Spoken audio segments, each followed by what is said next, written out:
Lawan Part 2.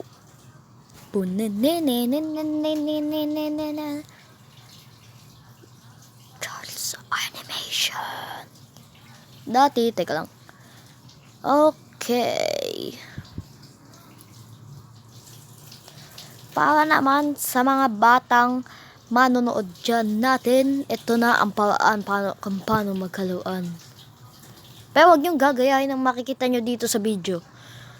Inuulit ko, huwag niyong gagayahin ng nasa video. Okay? Alright.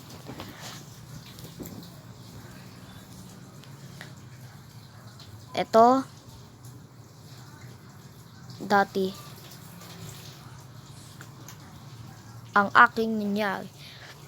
Dati, yung bata pa ako, umakyat kami papuntang bubong. Tapos, pagkatapak ko, nalaglag ako, men. Ouch. At pagkamulat ng aking mata,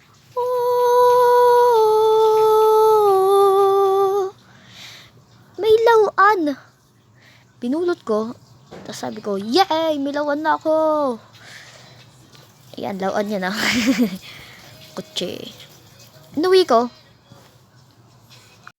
Ayun na nga, dahil nga dinala ko sa bahay, nalaglag. Boom. Sira.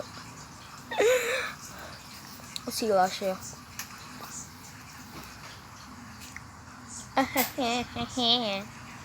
At pumasok ulit ako kinabukasan. At hindi ulit ako nag-recess. Kaso bigla ako may naisip na idea. Kinuha yung chichirya. Inubos ko. Kaya nagalit yung kaklase ko. At boom. Kaso ako naman ay nakaiwas, diba? Ay, nagalit na nga. Siyempre, ako, nakabili na ako ng lawan ng uwian. Okay. At nilaw ko na siya. So, yun muna mga tropa. Sana nag-enjoy kayo. At kung nag-enjoy nga kayo, i-press nyo na dyan ang red button na subscribe. Subscribe! Bye-bye! Next video na lang ulit!